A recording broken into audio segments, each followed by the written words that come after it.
ছয় ব্যক্তির জন্য ফেরেশতারা সবসময় দোয়া করতে থাকে। যে ছয় শ্রেণীর মানুষ রয়েছে যাদের ব্যাপারে নবী সাল্লাল্লাহু আলাইহি ওয়াসাল্লাম জানিয়ে দিয়েছেন, তাদের জন্য ফেরেশতারা দোয়া করতে থাকে।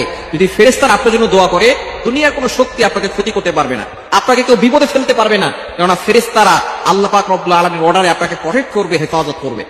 তাহলে ছয়টি কোয়ালিটি, এই ছয় শ্রেণীর মানুষকে আল্লাহ পাক রব্বুল আলামিন এতটা মর্যাদা দিয়েছেন যে তাদের জন্য ফেরেশতারা দোয়া করবে, তাদেরকে ফেরেশতারা হেফাজত করবে। শুধু তাই নয়, আল্লাহ পাক রব্বুল আলামিন তাদেরকে নাজাতের ব্যবস্থা করবেন, দুনিয়াতেও ভালো রাখবেন, আখিরাতেও ভালো রাখবেন। নাম্বার 1, এক নাম্বার হচ্ছে যারা অজু করে রাতে ঘুমাতে যায়। অজু করে যে ব্যক্তি ঘুমায়, নবীজি সাল্লাল্লাহু আলাইহি ওয়াসাল্লাম জানিয়ে দিয়েছেন তার জন্য আল্লাহ তাআলা একজন ফেরেশতা নিযুক্ত করে দেন। এই ফেরেশতা সারা রাত ধরে তাকে পাহারা দেয় এবং তার জন্য মাগফিরাতের দোয়া করতে থাকে, রহমতের দোয়া করতে থাকে। সুবহানাল্লাহি ওয়া বিহামদিহি। কেন মাজিদ আপনি কল্পনা করতে পারছেন? জাস্ট শুধু অজু করে ঘুমাবেন। অজু এমন একটা ইবাদত, আপনি যখন কুলি করতেছেন মুখ দ্বারা যে গুনাহ হয়েছিল সেগুলো মুখে পানি ফেলে দেওয়ার সাথে সাথে, পানির ফোঁটার সাথে সাথে সেই গুনাহ ঝরে পড়ে যায়। যখন আপনি মুখমণ্ডল ধৌত করতেছেন, চোখ দ্বারা যে গুনাহ করেছেন এগুলো ঝরে পড়ে যায়। হাত ধৌত করতেছেন, হাত দ্বারা যে গুনাহ করেছেন সেগুলো ঝরে পড়ে যায়। সুতরাং এভাবে করে আল্লাহ পাক রব্বুল আলামিন বান্দার সকল গুনাহগুলো ক্ষমা করে দেন এবং বান্দা আল্লাহর সামনে নামাজে দাঁড়ায় তখন তার ভিতরে সব গুনাহগুলো আল্লাহ পাক রব্বুল আলামিন ক্ষমা করে দেন। এজন্য এক নাম্বার হচ্ছে সবসময় অজু অবস্থায় থাকার চেষ্টা করবেন। যারা অজু অবস্থায় থাকে আল্লাহ পাক রব্বুল আলামিন তাদেরকে হালাল ভাবে সম্পদশালী বানিয়ে দেন এবং আল্লাহ পাক রব্বুল আলামিন একজন ফেরেশতা তার জন্য নিযুক্ত করে, সেই ফেরেশতা সর্বদা তার জন্য দোয়া করতে থাকে। নাম্বার 2, দ্বিতীয় নাম্বার হচ্ছে যারা এক নামাজের পরে অন্য নামাজের জন্য অপেক্ষা করে।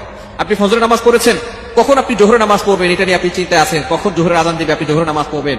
এই যে নামাজের প্রতি আপনার টান, নামাজের জন্য আপনি অপেক্ষা করছেন, এই ব্যক্তিকে আল্লাহ পাক রব্বুল আলামিন কিয়ামতের ময়দানে আরশে আজিমে নিচে ছায়া দিবেন।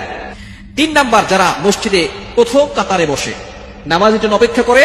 তৃতীয় নাম্বার হচ্ছে তারা মসজিদে একেবারে প্রথম কাতারে বসে নামাজের জন্য অপেক্ষা করে। আযান দেওয়ার সাথে সাথে তারা মসজিদে চলে যায়। অনেকে মসজিদে আযান দেওয়ার আগেই চলে যায়। আলহামদুলিল্লাহ, এটা ভালো লক্ষণ। আপনি মসজিদে আযান দেওয়ার আগে চলে গেলেন, সেখানে একটু জিকির আজকার করলেন, নফল নামাজ পড়লেন। যে ব্যক্তি নামাজের জন্য অপেক্ষা করে তখন আল্লাহ পাক রব্বুল আলামিন ফেরেশতা নিযুক্ত করে দেন, এই ফেরেশতারা তার জন্য দোয়া করতে থাকে। ওই ব্যক্তির কোনো টেনশন থাকে না। যখন আপনি টেনশনে পড়ে গেছেন, মানসিকভাবে অশান্তিতে আছেন, ঋণের বোঝায় জর্জরিত, আপনি কোথাও যাবেন না, মসজিদে যান, ওযু করে নামাজ পড়ে সেখানে বসে থাকেন, নামাজের জন্য অপেক্ষা করেন। যদি আপনি সেখানে বসে থাকতে পারেন তাহলে ফেরেশতারা আপনার জন্য দোয়া করে থাকবে, আল্লাহ এই লোকটা মনে হয় কোনো পেরেশানিতে আছে, আল্লাহ তুমি তার সকল পেরেশানি দূর করে দাও, আল্লাহ তুমি তার মানসিক দুশ্চিন্তা দূর করে দাও, আল্লাহ তুমি তাকে সকল বিপদ আপদ থেকে হেফাজত করো, আল্লাহ তুমি তার উপর রহমত নাযিল করো। ফেরেশতারা তার জন্য দোয়া করতে থাকে। এজন্য মসজিদে একটু বসবেন, পাগল হয়ে যাবেন না। আমরা মসজিদে যাওয়ার সাথে সাথে পাগল হয়ে যাই, কখন সালাম ফিরাবে, ইমাম সাহেব একটু বড় কেরাত ধরলে আমরা পাগল হয়ে যাই, খবর এটা করবেন না। 3 নাম্বার হচ্ছে যারা মসজিদে নামাজের জন্য অপেক্ষা করে প্রথম কাতারে বসে। 4 নাম্বার যারা নবীজি সাল্লাল্লাহু আলাইহি ওয়াসাল্লামের প্রতি দুরূদ পাঠ করে। নবীজি সাল্লাল্লাহু আলাইহি ওয়াসাল্লামের উপরে যারা দুরূদ পাঠ করে, নবীজি সাল্লাল্লাহু আলাইহি ওয়াসাল্লাম জানিয়ে দিয়েছেন, মান সাল্লা আলাইয়া মাররাতান, যে ব্যক্তি নবীজির প্রতি একবার দুরূদ পাঠ করবে আল্লাহ পাক রব্বুল আলামিন তার প্রতি 10 বার রহমত নাযিল করবে, 10টি গুনাহ মাফ করবে, 10টি মর্যাদা বৃদ্ধি করবে। শুধু তাই নয়, ফেরেশতারা তার জন্য দোয়া করতে থাকে। 4 নাম্বার, যে ব্যক্তি রোগীকে দেখতে যায়, অসুস্থ ব্যক্তি হয়েছে, আপনি তাকে দেখতে যাচ্ছেন, বাস আপনার জন্য ফেরেশতারা দোয়া করবে। এবং 6 নাম্বার হচ্ছে অনুপস্থিত ব্যক্তির জন্য, মুসলমান ভাইয়ের জন্য আপনি দোয়া করবেন।